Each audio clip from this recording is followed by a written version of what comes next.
Já passa de 5.000 o número de mortos no terremoto que arrasou parte da Turquia e da Síria. Total de desaparecidos ainda é incerto e o frio atrapalha demais os trabalhos de busca sob os escombros. Só na Turquia a gente está falando de mais de 5.600 prédios que vieram abaixo, simplesmente ruíram. Hospitais também foram atingidos, a infraestrutura rodoviária, os deslocamentos estão impactados e desde ontem o Thiago Muniz vem acompanhando, desde a última madrugada, não essa aqui, como o frio também atrapalha demais, como a neve atrapalha demais, não só o trabalho de resgate, mas aquelas pessoas que ficaram desabrigadas. Segundo o Itamaraty, não há brasileiros entre os mortos e feridos, mas há brasileiros sim desabrigados e a gente segue acompanhando a todo momento as informações que vão chegando. A OMS soltou uma nota preocupante dizendo que o número de mortos pode chegar a 20.000 pessoas. É com essa estimativa que a organização trabalha neste momento, que superaria, portanto, aquele terremoto terrível de 1999 nessa mesma região. Thiago Muniz está de volta aqui ao estúdio, também nessa mesma madrugada continuou acompanhando a situação por lá e nos traz aqui as novidades. Fala, Thiago, bom dia. Bom dia, Sheila, bom dia, Luiz, bom dia a todos. As equipes de resgate enfrentam dificuldades com o mau tempo na tentativa de encontrar sobreviventes do terremoto que atingiu a Turquia e a Síria. Além da chuva, da neve e do frio intenso, que pode chegar em alguns momentos a menos 15 graus, o acesso a partes do território turco ainda está comprometido pelos danos causados às estradas. Os tremores secundários continuam sendo registrados. Os números de mortos e feridos devem aumentar à medida em que as equipes de resgate continuam se mobilizando. A Band News FM continua em contato com a comunidade brasileira na Turquia. Renata Luz Gularan mora na cidade de Dortiol e estava nesta manhã num abrigo, uma vez que as autoridades pedem que ela não permaneça dentro de casa. Tem famílias para trás ali com cobertas, aqui atrás, deitados. E nós estamos, agora que está todo mundo, né? Graças a Deus, a cidade aqui teve vários prédios que caíram, mas os hospitais estão calamidade total. E agora é esperar o que vamos fazer. As casas que estão com trincas, os apartamentos que estão com trincas, não podem entrar. A Renata, ela não conta como uma desabrigada efetivamente, porque a casa dela ainda está de pé, felizmente, mas há um receio das autoridades para que ela não volte, pelo menos nesse momento. No momento que ela conversou com a gente, ela dizia que estava há 28 horas acordada. Ela entrou, inclusive, por meio de ligação de vídeo, mostrou esse abrigo. É a situação como a gente acompanha de pessoas desabrigadas mesmo. Pessoas com a roupa no corpo, estavam tomando sopa naquele local, estavam seguras, mas muito frio nessa região da Turquia. Conversamos também com a medalhista olímpica Ana Beatriz Correa, da seleção feminina de vôlei, e que joga atualmente na Turquia. Ela acordou na madrugada de segunda-feira com o tremor. Ela joga no time Kuzeyboru, da cidade de Akhisar, a cerca de 400 quilômetros de Gaziantep. Ela disse que está bem, mas que as colegas de time, que são turcas, estão bastante abaladas. Confesso que na hora assim, da segunda vez que eles pediram pra gente sair, deu bastante medo, mas depois ficou tudo bem, eu tô bem, o prédio tá bem, a nossa cidade aqui tá tudo bem, mas infelizmente tem outras cidades que a situação foi bem grave. Jogos de vôlei, futebol e tênis que estavam marcados para esta segunda foram adiados em todo o país. Mesmo as pessoas que moram em regiões mais afastadas do epicentro do terremoto estão tendo a rotina alterada por causa dos estragos causados pelos tremores. A brasileira Alessandra Takmaz, que mora há 15 anos em Istambul, maior cidade do país, relata que várias decisões foram tomadas pelo governo para tentar, por exemplo, economizar energia no país, que teve todo o abastecimento comprometido. O que afeta mais a nossa rotina é que não vão voltar às aulas. As aulas voltariam hoje, das férias de inverno, e não vai voltar por conta disso. Vai ficar mais uma semana aí de férias, inclusive para economizar energia elétrica, que nesse momento as cidades vão precisar muito.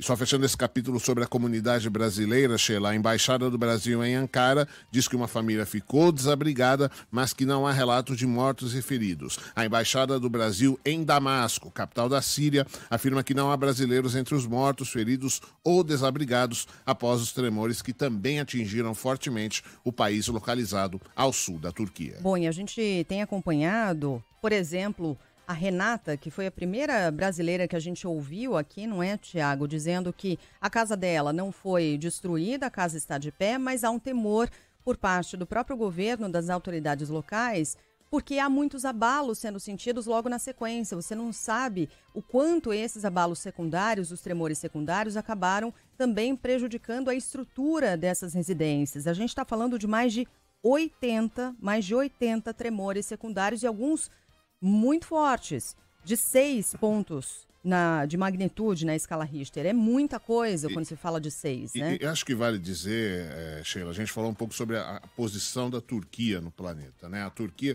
o Brasil, ele tem uma grande sorte no mapa do mundo, né? Ele está bem no meio dessas placas tectônicas. Então, os terremotos acontecem quando as placas, elas se atritam. A Turquia fica bem em cima, efetivamente, de uma placa, a placa da Anatólia, e se cruzam outras 3. Então a Turquia, como o Chile, por exemplo, que também sofre com terremoto, como o Haiti, ela está bem em cima de uma placa específica, do encontro de 3 placas. Então quando você tem um tremor desse tamanho, você tem a continuidade com esses tremores secundários. É uma situação muito complicada mesmo. O fato de ter sido numa baixíssima profundidade, né, 10 quilômetros, influi bastante nos efeitos aqui na superfície. Veja, por exemplo, o maior terremoto já registrado, que foi o de Valdívia, no Chile, a gente falava ontem, né, Maurício? E a escala vai até 9 porque você registrou até agora. Se tem registrado até agora, mas o céu é o limite. Esse terremoto provocou grandes estragos no Chile, mas como ele aconteceu numa profundidade muito grande, ele matou, entre aspas, muitas aspas, tá? Poucas pessoas na comparação com o que a gente tá para ver nesse terremoto da Turquia. Foram cerca de 2.000 pessoas que morreram. No Alasca, por exemplo, já aconteceu um terremoto também de 9 graus em 1964, ok, que é uma região com muito pouco densidade, né? Mas foram 125 vítimas. O terremoto que mais matou foi o da ilha de Sumatra, na Indonésia, em 2004. Aconteceu em pleno Oceano Pacífico e provocou aquela onda gigante. Quando fomos apresentados, né, quase todos nós, a palavra tsunami. Uma onda invadiu Indonésia, Bangladesh, Sri Lanka, Tailândia, Maldivas, Somália, Quênia, África e Ásia sofreram demais com essas ondas gigantes e, naquela ocasião, 220 mil vítimas foram feitas em 13 países diferentes. A gente está diante, levando-se em conta essa perspectiva de até 20 mil mortos, de um dos piores terremotos da história da humanidade. É isso. A gente ouviu agora há pouquinho a jogadora de vôlei Bia. Há muitas brasileiras jogando na Turquia. Gabi é outra jogadora de vôlei também da seleção brasileira que joga em time da Turquia. Há muitos brasileiros que foram para lá serem treinadores também desses times. Infelizmente tem um time inteiro de vôlei da Turquia que continua desaparecido. Estava num prédio que desabou nesse terremoto. São 14 jogadoras do Hatay que disputa o campeonato turco. Elas moravam no mesmo prédio e esse prédio veio abaixo. As 14, infelizmente, continuam desaparecidas também. O processo de buscas permanece. Tiago, obrigada pelas suas informações. Eu viu? agradeço. E aí, ao redor do planeta, ontem, líderes mundiais ofereceram ajuda à Turquia e à Síria. Na França, o presidente Emmanuel Macron afirmou que o país está pronto para colaborar com os trabalhos de buscas. Se solidarizou com as famílias dos mortos na tragédia. Itália, Bélgica, Polônia, Alemanha, Espanha e mais 35 países também se ofereceram. Nos Estados Unidos, o presidente Joe Biden autorizou uma ajuda humanitária imediata. O presidente da Rússia, Vladimir Putin, ligou para os líderes Recep Erdogan da Turquia e Bashar al-Assad da Síria e prometeu assistência necessária. Daqui a pouquinho, a gente vai direto à Turquia. Nosso enviado especial, Felipe Killing, já está em Istambul, vai trazer informações ao vivo e a partir de hoje o Killing vai fazer o deslocamento por terra até a região mais atingida. Não é o único aeroporto aberto de Istambul, então, portanto, ele conseguiu pousar no aeroporto de Istambul, mas deve fazer o restante do deslocamento ainda por terra. A gente vai saber exatamente em quais condições, conversando daqui a pouquinho com o Killing. No Peru, uma série de deslizamentos deixou pelo menos 15 mortos e 20 feridos na região de Arequipa. Segundo o Instituto Nacional de Defesa Civil, pelo menos 12 mil pessoas estão desabrigadas e 2 desaparecidas. A avalanche de lama foi provocada por fortes chuvas e atingiu principalmente a província de Camaná. Pelo menos 4 cidades sofreram estragos. Polícia Federal investiga o assassinato de 3 índios da tribo Yanomami em Roraima. Suspeita de que eles tenham sido mortos por garimpeiros que começaram a deixar a região. Cindy Lopes tem os detalhes. A Polícia Federal investiga a denúncia do assassinato de 3 jovens Yanomami supostamente cometidos por garimpeiros que atuam ilegalmente na região. O crime ocorreu no último fim de semana. Segundo o Conselho Distrital de Saúde Indígena Yanomami, os homens foram mortos em áreas com forte presença do garimpo, atingidos por disparos de arma de fogo. O Ministério da Justiça anunciou o início de uma operação na terra Yanomami para retirar os garimpeiros da região. A expectativa é que até o fim desta semana, 80% das 15 mil pessoas envolvidas com o garimpo já tenham deixado o local. O ministro Flávio Dino diz que espera por uma retirada pacífica dos garimpeiros. Desejamos que não haja conflitos e com isso nós possamos restabelecer a ordem pública e, portanto, restabelecer as condições de sobrevivência e de vida digna do povo Yanomami.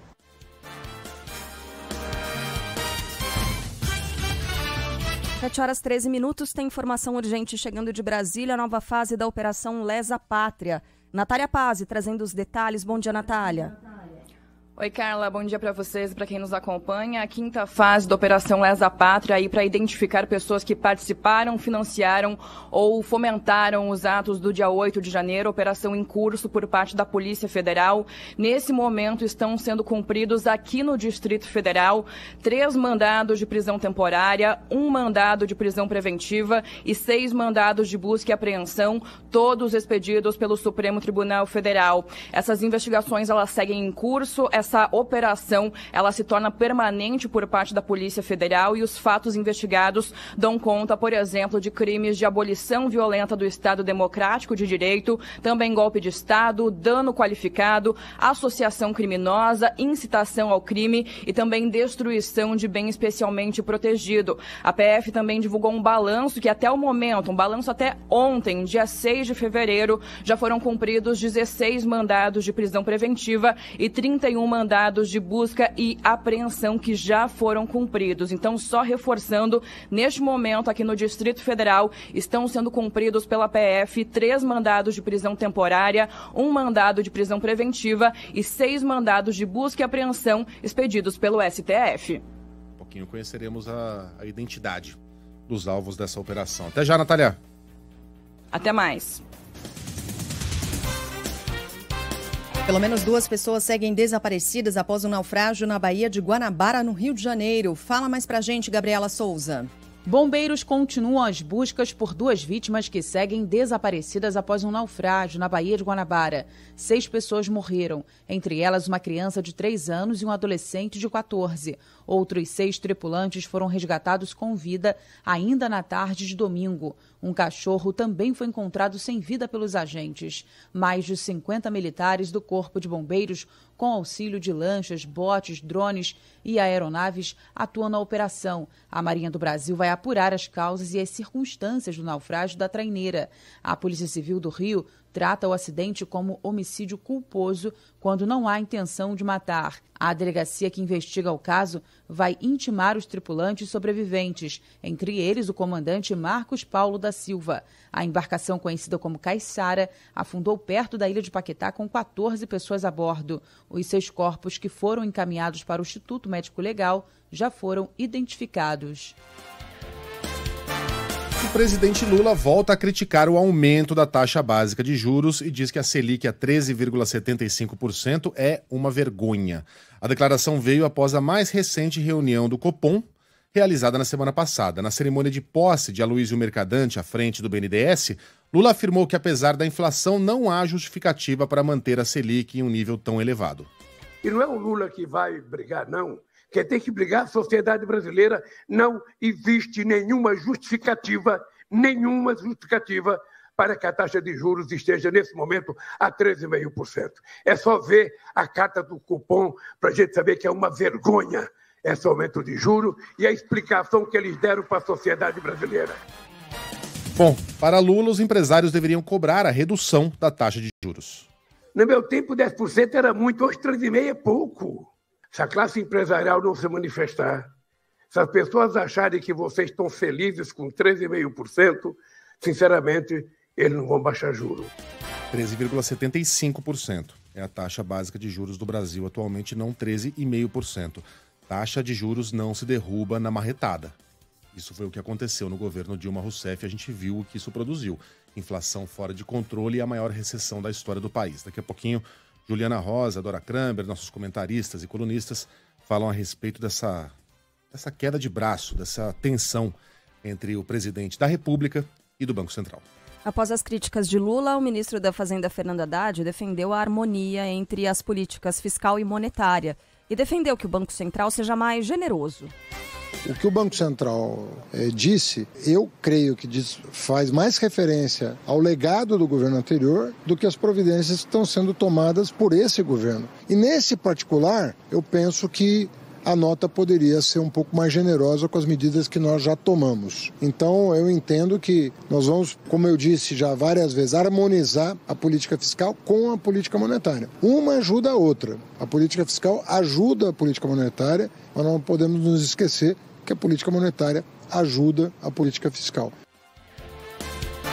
Em entrevista à nossa colunista, Juliana Rosa, o vice-presidente da República, Geraldo Alckmin, seguiu o mesmo pensamento de Lula e Fernando Haddad e afirmou que a Selic, em patamar elevado, prejudica a competitividade do mercado. Eu acho que nós podemos ter juros menor. É evidente que numa agenda de competitividade, custo de capital é central para você poder crescer mais forte, ter mais emprego e ter mais investimento. Até agora, o presidente do Banco Central, Roberto Campos Neto, não se manifestou. Com a independência do Banco Central, ele fica no cargo até 2024. No Rio de Janeiro, na mesma cerimônia de posse de Aloysio Mercadante, Lula afirmou que o BNDES foi vítima de um processo de difamação e garantiu que Cuba e Venezuela, que tiveram obras financiadas durante os governos do PT, vão pagar as dívidas que têm com o Brasil. Nunca foi caixa preta. E vamos ser francos, os países que não pagaram, seja Cuba, seja Venezuela, é porque o presidente resolveu cortar a relação internacional com esses países e para não cobrar, para poder ficar nos acusando, deixou de cobrar. E eu tenho certeza que no nosso governo esses países vão pagar, porque são todos países amigos do Brasil e certamente pagarão a dívida que tem com o BNDES. A gente não pode deixar passar. O que Lula disse é uma mentira. Esses países já estavam dando calote no Brasil antes mesmo de Bolsonaro se apresentar como possível candidato à presidência da República. E olha, mesmo que o presidente de turno cortasse relações como cortou com esses países, a coisa não funciona nessa base personalista. Você não paga ou deixa de pagar dívidas porque gosta ou não gosta do presidente do país que é seu credor. Dívida se paga e calote é calote. É um péssimo recado o que Lula manda para o comércio internacional e para eventuais investidores no Brasil quando passa pano em calotes recebidos pelo país, porque tratam-se de nações amigas. E Alckmin foi mais ou menos na mesma linha, né, Sheila? Exatamente. Só para precisar aqui a informação, para dar precisamente a informação do tamanho dessa dívida, dívidas atrasadas de financiamentos do BNDES envolvendo Cuba e Venezuela somam 909 milhões de dólares. Na conversão, a gente está falando de algo em torno de 4 bilhões e meio de reais. 4 bi e meio de reais. Até o momento, 900 milhões foram ressarcidos ao banco por meio do Fundo de Garantia à Exportação. Então, só para trazer aqui exatamente os valores. Em caso de inadimplência do importador, da empresa ou do país estrangeiro, como nesse caso, o dispositivo é acionado para ressarcir o débito. Na prática, quando alguma prestação não é paga pelo devedor, aí os recursos saem do Brasil. Então, haveria necessidade de fazer com que esse mecanismo fosse acionado de modo que o Brasil recebesse o valor integral, né? E não só parte desse valor devido pelos dois países. Geraldo Alckmin, sim, defendeu os investimentos do BNDES em países vizinhos, disse que não há possibilidade de calote. você não vai financiar o governo, você vai financiar o importador. E este financiamento você tem seguro-garantia, quer dizer, você tem um fundo garantidor. Então, o fundo garantidor é que vai cobrir. O ex-ministro da Justiça, Anderson Torres, pede que seja revogada a prisão preventiva dele, decretada por Alexandre de Moraes. Leandro Aislan. Os advogados do ex-ministro da Justiça e ex-secretário de Segurança Pública do Distrito Federal, Anderson Torres, entraram com um pedido no Supremo Tribunal Federal para revogação da prisão e substituição da medida pelo uso de tornozeleira eletrônica. Agora a questão deve ser analisada pelo relator dos inquéritos, ministro Alexandre de Moraes. No texto, os advogados disseram a Moraes que a prisão representa constrangimento ilegal. Anderson Torres foi preso no âmbito da investigação sobre suposta omissão ou conivência de autoridades diante da invasão e depredação de prédios dos três poderes em Brasília no dia 8 de janeiro.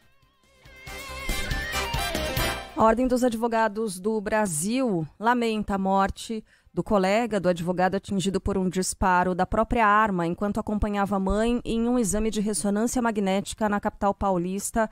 Caso foi dado em primeira mão aqui na programação da Band News FM. Mais informações chegando com Alessandro de Lorenzo. Morre o advogado Leandro Matias Novaes, que no último dia 16 foi atingido pela própria arma em uma sala de ressonância magnética. Em nota, a Ordem dos Advogados do Brasil, subseção Cotia, lamentou a morte. O advogado que atendia a família também confirmou o óbito em contato com a Band News FM. Matias acompanhava a mãe, que passava por um exame. De acordo com a polícia, ele entrou na sala com uma pistola. Logo que a máquina começou a funcionar, a arma foi puxada como se fosse um ímã, bateu no aparelho e houve o disparo. Nas redes sociais, advogados e amigos lamentaram a perda. No Piauí, a polícia... Lamentamos também, né? Desculpa, sim, claro, claro. Obviamente, lamentamos.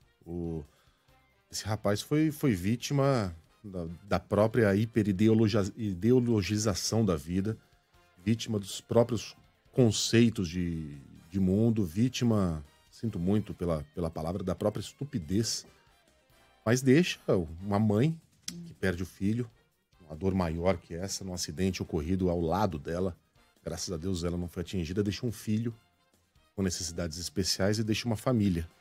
E se estiver na escuta, a gente oferece aqui a nossa condolência e deseja força a todos que orbitavam a vida desse rapaz. E responsabilidade, a partir de agora, para quem carregue um equipamento tão perigoso na cintura. No Piauí, a Polícia Civil conclui que a estudante Janaína Bezerra foi assassinada e depois estuprada em uma festa de calouros. Já há outros detalhes, e a Yumi Coano vai nos trazer aqui a respeito das investigações da polícia desse episódio terrível, asqueroso, de um pervertido criminoso. Fala, Yumi. O suspeito de matar a estudante Janaína Bezerra dentro do prédio da Universidade Federal do Piauí é indiciado por homicídio duplamente qualificado, estupro e fraude processual. Thiago Maisson é o principal suspeito do crime, que aconteceu durante uma festa no dia 29 de janeiro. A conclusão do inquérito foi apresentada ontem pela delegada responsável pelas investigações, Natália Figueiredo. De acordo com a delegada, imagens de celular que foram feitas por Thiago e depois apagadas foram recuperadas pelos investigadores. Houve o primeiro registro dele por volta de 3h45, muito possivelmente após a primeira violência sexual. Posteriormente, por volta das 4 horas da manhã, ele fez esse vídeo, mas não foi durante a prática da violência. Mas nesse registro, ele filma a vítima se alimentando com a banana e visivelmente a gente dá para perceber que a vítima está desnorteada. Ainda segundo a delegada, o laudo toxicológico, que deve sair nos próximos dias, deve comprovar se a vítima estava sob o efeito de drogas ou álcool. Se isso for comprovado, o crime passa a ser estupro de vulnerável. Bom, o que surgiu de informação adicional é de que esse assassinato foi filmado pelo próprio autor. A gente já ouviu aí a delegada falando de algumas dessas imagens, que esse criminoso registrou toda a barbárie cometida com o celular e que abusou sexualmente do cadáver da jovem. Teria sido essa a dinâmica desse bárbaro homicídio que aconteceu no Piauí. No Mato Grosso estão afastados os PMs envolvidos na morte do jovem Diego Kalinski. O caso aconteceu no último domingo, durante uma abordagem na cidade de Vera, a 400 quilômetros de Cuiabá. Sabrina Vilela. A Polícia Militar do Mato Grosso afasta os policiais envolvidos na morte a tiros de Diego Kalinski, de 26 anos. O caso aconteceu quando os agentes atendiam uma ocorrência de perturbação do sossego na cidade de Vera. Em meio à confusão, Diego tomou o cacetete de um dos policiais e foi para cima de um soldado. Um dos PMs atirou pelo menos 3 vezes no jovem e, quando ele já estava no chão, foi atingido por mais um disparo. O irmão de Diego também foi baleado, mas sobreviveu. A Polícia Militar abriu inquérito para investigar a atuação dos agentes.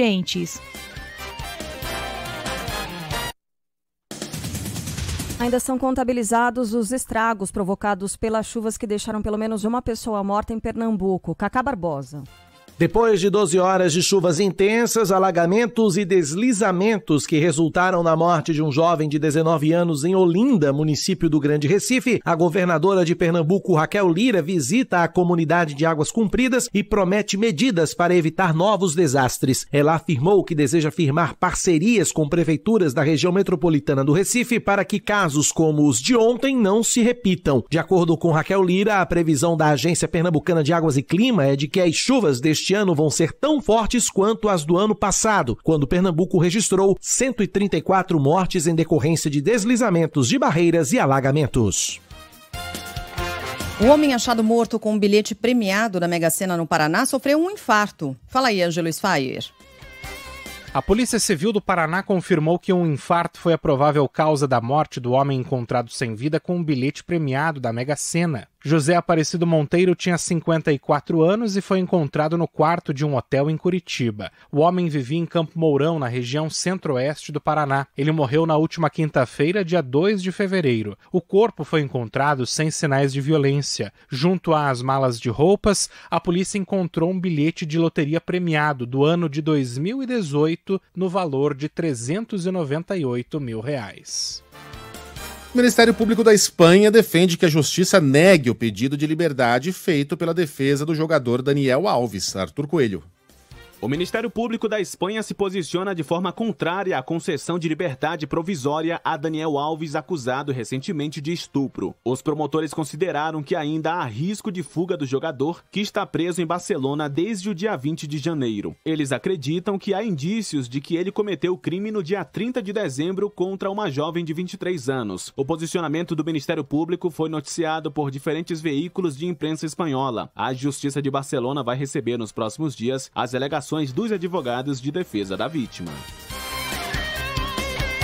Pesado o noticiário hoje, hein, pessoal? Acabou de chegar essa notícia aqui. Aliás, essa observação de ouvinte. Caramba, hoje tá muito heavy do metal, Rio de Janeiro. mas... Alexandre Bonfim acabou de escrever isso. Socorro. Então vamos dar um bom Alexandre, fim. Você tem... Nossa!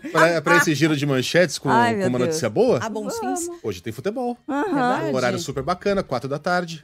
O Flamengo tá pronto? O Flamengo tá pronto. Pra estreia no Mundial de Clubes. Contra o Al Hilal. Al Hilal. Da Arábia Saudita. Fala, Amanda Oliveira. O Flamengo estreia hoje às 4 horas da tarde no Mundial de Clubes FIFA contra o Al Hilal da Arábia Saudita. O representante brasileiro no Mundial lá do Marrocos treinou pela última vez ontem, antes da partida decisiva, e já chegou à cidade onde o jogo vai acontecer. O rubro-negro não tem desfalques para a semifinal. Já o Al Hilal não conta com uma peça-chave do time, o meio-campo Cano. Quem ganhar esse jogo vai encarar o Al Ahly do Egito ou o Real Madrid na grande final que está marcada para sábado.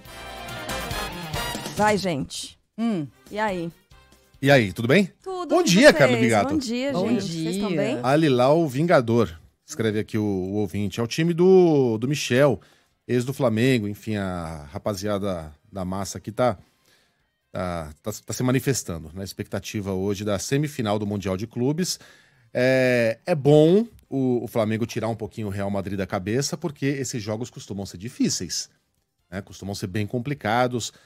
Que o diga aí o torcedor do Galo, que o diga o torcedor do Inter, que o diga o torcedor do Palmeiras. São times que já caíram na semifinal. Enfim, hoje não vou dizer que o Flamengo é Brasil na Libertadores, mas conta pelo menos com a minha. Não é? É ou não é, Sheila? Não, com o Vitor Pereira? Com a minha torcida conta. Com a minha, jamais. Conta. A minha também. Vitor Pereira. Enquanto houver VP, Não haverá minha torcida. Eu entendo o sentimento. Uhum. E a Carla, como sempre, não vai se manifestar. Não, eu torço também pro torcendo. Flamengo. Uhum. Então 2-1. Mas será que o Al Hilal vai entrar duro? Não! Hoje não tem Simão, Hoje mas não o quê? tem. Meu Deus! Tem ela, né? É, nossa senhora, ninguém nunca pensou nisso. Será que vai pegar o Al Hilal? Vai pegar. Pegar o Al Hilal. Ô, Sheila, conta Oi. aquilo lá. Tá muito pesado mesmo o noticiário. Vamos Tá. dar uma respirada a fundo. Porque a Sheila trouxe aqui... Uma notícia importantíssima pra Cara, vocês. isso é inovador pros nossos dias. Pois é, tem um aplicativo que é o PixArt. Muita gente até já tem o PixArt como aplicativo para fotos, né? Mas ontem, e aí saiu em destaque em vários locais, houve o lançamento de uma nova ferramenta do PixArt, que é o seguinte, serve para você que tem uma ex na foto, consiga ainda ter essa imagem e substituir essa imagem Sem precisar recortar. sem precisar recortar. E fica perfeito. É. Fica perfeito. A gente já tá mostrando na nossa live. Ai, meu Deus! É a foto de um rapaz com um moletom cinza bem clarinho, do lado de Isso. uma moça com uma blusa vermelha, toda bonitinha, não sei o que, eles estão abraçados, ela é um pouquinho mais baixa que ele. E aí, quando substitui a foto, colocou o quê? Um golden, um cachorrinho Meu filhotinho, né? exatamente. Não, acho que ele já é grandinho. Já é grandinho? Aham, mas aí Então ele... ficou meio fora de proporção. Ficou porque, né, um pouco, Pra caber no tamanho dela. pra caber no tamanho dela. Mas, Ai, enfim, gente, tá ótimo. É uma Mas foto, tá perfeito, é uma foto cara. que pode voltar a circular em casa. Exatamente. Pode. Porta-retrato. Amor, por que nessa foto antiga você tá beijando um cachorro na boca?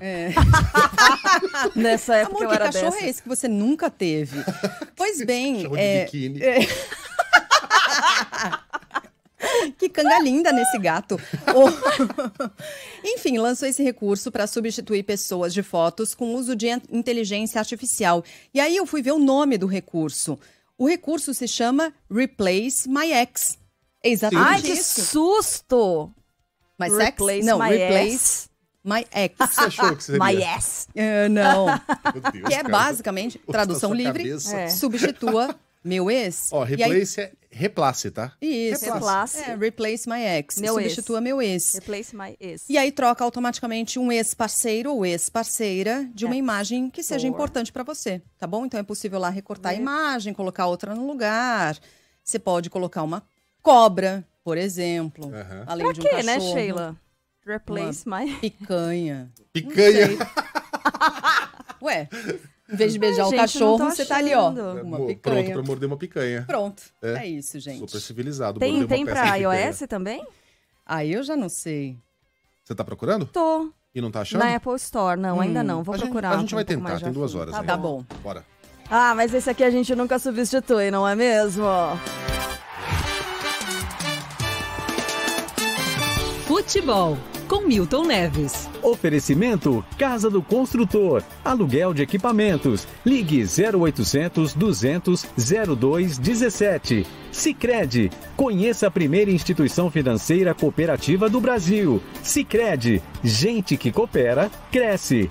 E Hotel Terras Altas. Lazer, diversão e gastronomia. Pertinho de você.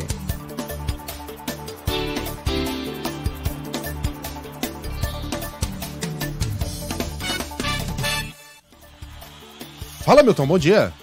Como é que é, Megali? Bom dia pra você, Sheila Magalhães, Oi, Carla Milton. Bigato, Pra esse você tibaço também. da Band News FM, hein? Olha, hoje o Flamengo vai jogar. O Flamengo vai ganhar hoje, mas vai perder a final. Vamos aos placares. Eu queria lamentar o que aconteceu domingo. A querida portuguesa, amada por todo mundo, perdeu da Inter de Limeira, que tem história, já ganhou o Campeonato Paulista com o centroavante Kita. Entendeu? Tá no céu, Kita, o gaúcho. 0 pra Portuguesa, 1 pra Inter de Limeira. Ô, Castanheira, precisamos contratar jogador aí igual lá no meu Santos, hein? É isso aí. Agora, nós teremos bons jogos também, Mirassol e Ferroviária. Esse não precisa nem ter, vai ser 1-1. E o Red Bull Bragantino, na quarta-feira, eu tô falando da quarta-feira, amanhã. Red Bull e São Paulo vai ser 1-0 chorado pro São Paulo de novo. Vocês podem aguardar, tá bom? Agora eu vou falar do Campeonato Carioca. Bem, gente, no Campeonato Carioca, que tá arrebentando a boca do burro na tela da Band, grande audiência no Rio de Janeiro, norte e nordeste, norte de Minas Gerais, em São Paulo também, hein? Portuguesa dele, da Ilha do Governador 3, Volta Redonda 1, tá vendo? É isso aí. Agora vamos aos jogos de hoje. Bem, hoje nós temos o jogaço entre Nova Iguaçu e Vasco da Gama. Nova Iguaçu não é bobo não, mas o Vasco vai ganhar de 2-0. Um gol de Vavá e um gol de Delém. Vocês vão ver só. E o Flamengo vai até ganhar do Timeco do Al Hilal ou coisa parecida hoje, entendeu? 4 da tarde. Vai ganhar o Flamengo, claro. Acredito que 3-0. No entanto, a final deve ser contra o desfalcadíssimo Real Madrid, mas a camisa do Real Madrid é muito forte. Haja o que hajar, o Real Madrid vai ganhar do Flamengo por 3-0. Grande abraço para vocês e até amanhã.